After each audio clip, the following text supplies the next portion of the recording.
아멘. 할렐루야. 오늘도 새벽 기도의 자리에서 말씀을 듣고 간절히 기도하심으로 내 안에 계신 주님과 풍성한 교제를 나누시고 주시는 힘과 능력으로 가정과 또 교회와 일터에서 승리하는 복된 한 날 되시기를 주님의 이름으로 축원합니다. 오늘 말씀의 제목은 누가 진짜 왕인가입니다. 누가 진짜 왕인가입니다. 출애굽기 10장은 흔히 8번째 재앙과 9번째 재앙 이야기로 기억이 됩니다. 메뚜기 재앙과 흑암 재앙이 등장합니다. 그래서 우리는 이 본문을 떠올릴 때 강력한 재앙, 무서운 장면을 먼저 생각하게 됩니다. 하지만 본문을 조금만 더 차분히 읽어보면 재앙보다 더 많이 등장하는 장면이 있습니다. 바로 모세와 바로 왕의 대화의 내용입니다. 그리고 끊임없이 이어지는 협상입니다. 누가 갈 것이냐, 무엇을 가지고 갈 것이냐, 어디까지 허락할 수 있는지를 협상하는 것들을 보게 됩니다. 흥미로운 점은 바로가 완강하게 절대 안 된다, 여호와 하나님이 말씀하셔도 못 보낸다 라고만 말하지 않습니다. 오히려 그는 하나님의 뜻대로 가도 괜찮다라고 말합니다. 하지만 본문을 보게 되면 조건이 붙어 있습니다. 장정만 가라, 가축은 남겨두고 가라. 하나님의 뜻에 순종하는 것처럼 보이지만 결국은 자기 뜻대로 하려고 했던 것이 바로 왕이었습니다. 이와 같은 모습은 오늘날 우리 안에서도 종종 발견될 때가 있습니다. 우리는 하나님을 믿는다라고 고백합니다. 하나님을 나의 주인이다 라고도 말합니다. 하지만 결정의 순간이 다가오게 되면 여전히 바로처럼 내가 범위와 조건을 설정하는 겁니다. 그리고 최종적으로는 내 생각에 맞지 않으면 순종하지 않습니다. 그래서 오늘 말씀은 우리에게 이렇게 묻습니다. 정말로 진짜 왕은 누구입니까? 라는 질문입니다. 오늘 선포되는 말씀을 통해 하나님을 나의 진짜 왕으로 모시고 그분의 말씀에 따라 걸어가는 저와 여러분 되시기를 주님의 이름으로 축원합니다. 첫 번째로 하나님이 진정한 왕이십니다. 하나님이 진정한 왕이십니다. 하나님은 모세에게 이렇게 말씀하십니다. 2절 하반절입니다. 그리하여 너희가 내가 여호와인 줄 알게 하려 함이라. 하나님은 왜 계속해서 이 재앙을 반복하셨을까요? 만약 하나님께서 10번째 재앙이었던 장자의 재앙을 처음에 내리셨다면 이 긴 시간은 필요 없었을지도 모르겠습니다. 단번에 모든 일이 끝날 수 있었겠다는 겁니다. 하지만 하나님은 긴 시간에 걸쳐서 10가지 재앙을 순차적으로 허락하셨습니다. 그 이유를 성경은 분명히 말하고 있습니다. 이 모든 과정의 목적은 단순하게 심판만 하는 것이 아니라 이스라엘 백성들에게 여호와 하나님이 누구인지, 하나님이 어떠한 분인지를 알게 하시기 위함이었다라는 것입니다. 이 과정을 겪고 있었던 지도자 모세는 마음이 쉽지는 않았을 겁니다. 재앙이 임하게 되면 바로는 자신의 잘못을 인정했고 이스라엘 백성들을 내어보내주겠다라고 말했습니다. 그러나 시간이 지나면 다시 말을 번복합니다. 이런 과정을 몇 차례 반복했습니다. 사람의 눈으로 보게 되면 답답하고 지치는 과정의 연속이었습니다. 하지만 하나님은 그 반복 속에서 더 중요한 일들을 이루고 계셨습니다.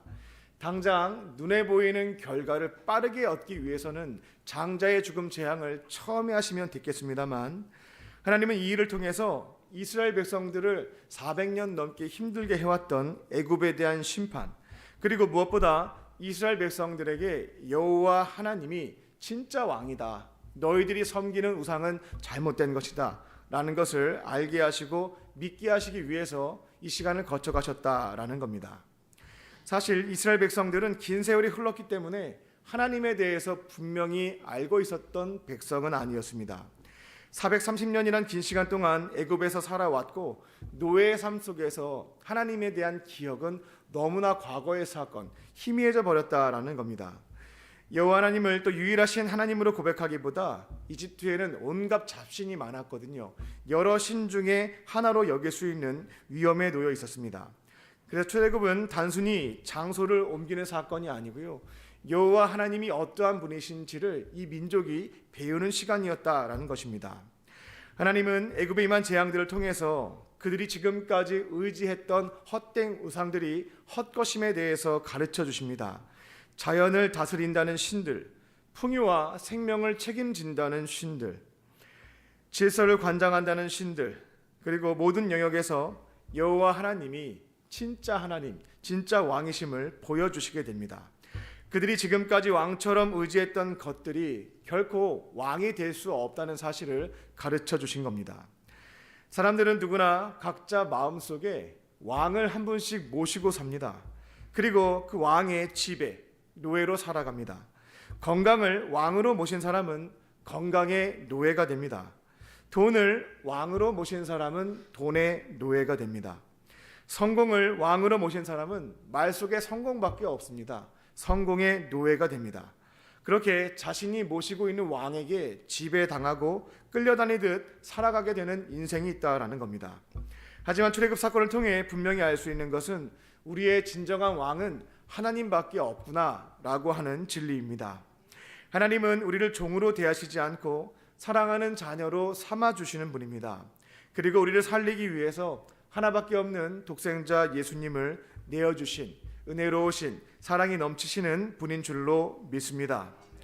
우리가 하나님을 왕으로 모시며 살아갈 때 출애굽 이후에 이어지는 내용처럼 우리의 삶도 이스라엘 백성들을 40년 광야 생활 동안 책임져 주신 것처럼 인도해 주실 줄로 믿습니다. 구름 기둥과 불 기둥으로 보호해 주시고 만나와 메추라기로 먹이시며 반석에서 쓴물을 단물로 바꾸셨던 것처럼 우리의 삶을 인도하시고 지키실 것이다. 또 그날까지 함께해 주실 줄로 믿습니다. 이제는 하나님을 나의 진짜 왕으로 모시고 살아가는 저와 여러분 되시기를 주님의 이름으로 축원합니다. 두 번째로, 하나님은 결정하시고 우리는 순종합니다. 결정하시는 분은 하나님, 우리는 순종하는 사람들입니다. 하나님은 이미 분명히 말씀하셨습니다. 이집트에 있는 나의 백성을 내어보내라 라고 바로에게 명령하셨습니다.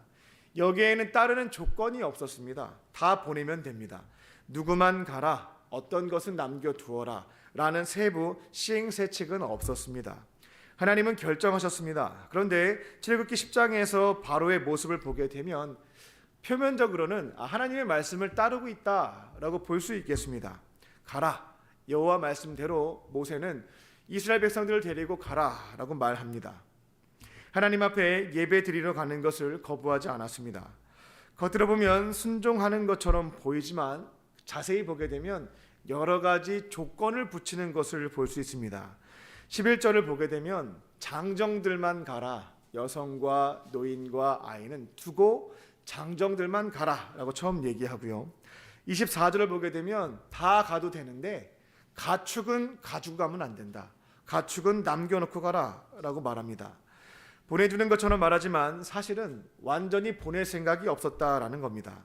가족과 재산을 이집트에 남겨두게 되어서 결국은 돌아오게 만들려고 했던 것이 바로의 생각이었다라는 겁니다.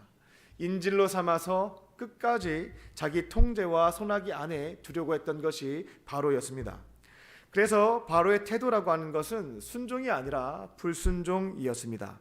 하나님의 말씀을 듣는 것처럼 보였지만 그분의 결정을 결국은 이렇게 저렇게 피해서 지키지 않았다라는 겁니다. 하나님이 이미 정하신 일을 자기 통제 안에 가두면서 자기의 뜻대로 하려고 했던 모습이었습니다. 그 결과는 분명했습니다. 하나님의 말씀에 따르지 않은 결과, 이 지도자가 따르지 않게 되면 나라가 어려움을 겪게 됩니다. 메뚜기 재앙이 임해서 남아있었던 우박 재앙으로 인해서 많은 피해가 있었는데요, 그 중에 남아있었던 것이 메뚜기 재앙으로 인해서 모두 다 사라져버리게 됩니다. 이어서 흑암 재앙이 임해서 온 나라의 시스템이 마비가 됩니다. 모든 것들이 정지 상태가 됩니다. 왕의 고집 하나가, 지도자의 불순종이 온 나라를 위기로 몰아갔다라는 것입니다. 이때 애굽의 신하들조차 말리게 됩니다. 7절 말씀을 보게 되면 바로 왕에게 이러다가 정말 나라 쫄딱 망하게 된다고, 언제까지 이 사람 하나 때문에 애굽이 이처럼 위기를 겪어야 되겠냐고, 이렇게 가다가는 멸망당한다라고 조언하게 됩니다. 하나님은 재앙을 통해서도 바로에게 말씀하셨을 뿐만 아니라 주변 사람의 입을 통해서도 하나님의 뜻을 전하신 것을 확인해 볼 수 있겠습니다. 멈춰야 된다고, 순종해야 된다고, 지금이라도 돌아서면 된다고 말씀하셨습니다. 하지만 바로는 환경을 통한 하나님의 말씀도, 사람을 통해 들려지게 되는 그분의 뜻도 끝내 순종하지 않았습니다. 이 장면은 우리의 신앙을 돌아보게 됩니다. 하나님은 다양하게 우리에게 말씀하십니다. 사람, 환경, 기도, 설교를 통해서 우리에게 명령하신다라는 겁니다. 그런데도 우리는 종종 바로처럼 행동할 때가 있습니다. 하나님의 뜻을 따르겠다라고 표면적으로는 얘기를 하는데 여러 가지 조건들을 붙인 뒤에 결국은 따르지 않는 겁니다. 우리가 불순종했다고 해서 하나님께서 손해되시는 것은 없습니다.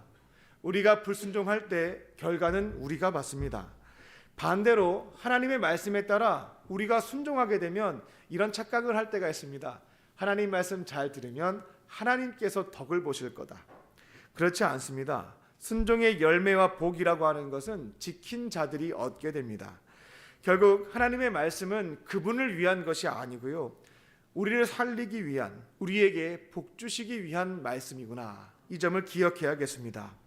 하나님은 우리의 진짜 왕이시고 왕께서 말씀하셨다면 우리를 사랑해서 자신의 사랑하는 아들까지 바치신 그분께서 우리에게 주시는 말씀이라면 신뢰함을 가지고 순종함으로 나아가는 겁니다.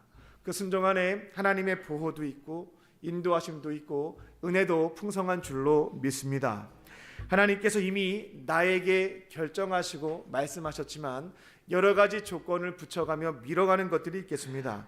하지만 더 이상 계산하지 않고 온전히 순종함으로 하나님의 은혜와 복 가운데 살아가는 저와 여러분 되시기를 주님의 이름으로 축원합니다. 끝으로 하나님이 계신 곳에 빛이 있습니다. 하나님이 계신 곳에 빛이 있습니다. 아홉 번째 재앙은 흑암 재앙이었습니다. 하나님께서 모세에게 말씀하십니다. 21절입니다. 하늘을 향해서 손을 내밀라. 그때 애굽 온 땅에 어둠이 임하게 됩니다. 이제 시스템이 마비가 된 겁니다. 성경은 그 어둠을 이렇게 표현합니다. 23절을 보시게 되면 사흘 동안 서로 볼 수가 없고 일어나는 자가 없었더라. 이 재앙이 계속되니까 얼마나 두려웠을까요? 폭풍이 한 번, 태풍이 한 번 오고 나도 두려운 마음이 있는데 그와 같은 큰 재앙이 9번째 이루어지고 있습니다. 이집트인들은 불안에 떨었고 계속되는 어둠 속에서 나라 전체는 마비가 되었고 그들은 두려웠기 때문에 3일 동안 밖에 나오지도 못했습니다. 바로는 왕이었습니다. 하나님보다 더 위에 서려고 했던 왕이었습니다. 그렇다면 이 문제를 해결해야 됐습니다.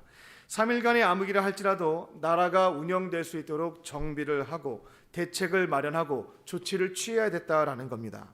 하지만 그는 흑암 앞에서 아무것도 볼 수 없는 하나님의 재앙 앞에서 어떠한 것도 할 수가 없었습니다. 애굽은 신이 많은 나라였습니다. 태양도 신으로 섬겼고 바로도 신의 아들이라고 믿었습니다.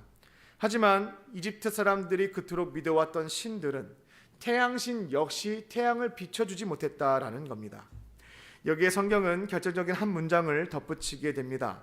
23절을 보게 되면 이스라엘 자손이 거주하는 곳에는 놀랍게도 빛이 있었다라는 말씀입니다. 애굽과 이스라엘의 차이는 환경이 아니었습니다. 같은 땅에 살고 있었거든요. 같은 재앙의 시간 속에 머물고 있었다라는 겁니다. 하지만 차이가 있었습니다. 하나님께서 계신 곳에는 빛이 있었던 것이고 하나님이 없이 바로가 통치했던 곳에는 어둠이 임했다라는 겁니다. 빛이라고 하는 것은 환경의 결과가 아니고요, 결국 하나님의 임재에 달려 있구나라는 것을 알 수 있는 대목입니다. 우리의 인생사에도 안타깝게도 어둠과 같은 시간이 머물 때가 있습니다. 앞이 보이지 않습니다. 일어설 수도 없습니다. 결정해야 될 것들은 많은데 갈팡질팡하고 있고 마음은 점점 힘들어지고 내 안의 웃음과 기쁨도 사라져만 갑니다. 그럴 때 우리는 이 어둠을 어떻게든 없애보려고 방법을 찾고 해결책을 찾고 싸워보기도 합니다. 하지만 성경은 분명히 가르쳐줍니다. 어둠을 몰아내는 방법은 어둠과 싸우는 것이 아니고요, 빛이신 하나님 곁으로 걸어가는 것인 줄로 믿습니다. 신앙생활, 신앙이라고 하는 것은 어둠을 어떻게 하면 물리칠 수 있는지 그 방법을 배우는 기술이 아니라 신앙이라고 하는 것은 하나님 곁에 머무는 삶인 줄로 믿습니다.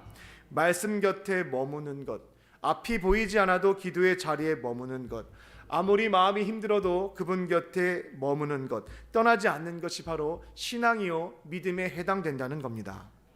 혹시 우리의 삶 가운데 어둠처럼 느껴지는 영역이 있다면 그 문제를 어떻게 하면 해결할 수 있을지 애쓰기보다 하나님께 더 가까이 나아가는 지혜로운 선택을 하는 것입니다. 하나님이 계신 곳에는 아무리 칠흑 같은 어둠이 있다 할지라도 빛이 있습니다. 그리고 그 빛은 삶의 길을 보여주고 그 빛은 우리를 멈추지 않게 하고 우리를 살리는 줄로 믿습니다. 어둠을 물리치려 애쓰기보다 힘겨운 시간 빛이신 하나님 곁에 머무는 것을 택하심으로 어둠을 물리치고 빛 가운데 걸어가는 저와 여러분 되시기를 주님의 이름으로 축원합니다. 기도하겠습니다. 참 좋으신 하나님, 오늘도 우리에게 소중한 하루를 선물로 주시고 하루의 시작을 세상의 거짓된 소리보다 하나님의 생명의 말씀으로 열게 하시니 감사합니다. 내가 주인되려 했던 자리에서 겸손하게 내려와 나의 왕 되신 하나님의 말씀대로 순종하며 살게 하여 주시옵소서.